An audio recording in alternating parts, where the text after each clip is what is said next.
26वीं आईनी तरमीम से मुताल्लिक हुकूमती कोशिशें तेज़ हो गईं। मुजव्वज़ा आईनी कमेटी से मुताल्लिक खुसूसी इजलास से कल तलब कर लिया गया। आईनी तरमीम पर खुसूसी कमेटी के इजलास का वक्त तब्दील कर दिया गया। इससे कबल ये कमेटी का इजलास जुमेरात को तलब किया गया था।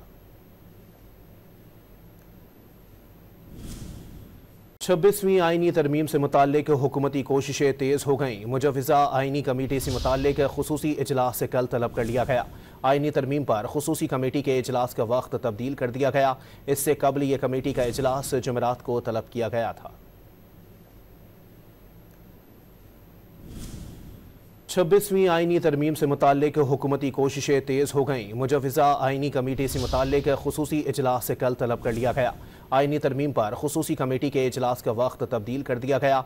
इससे कबल ये कमेटी का इजलास जुमेरात को तलब किया गया था।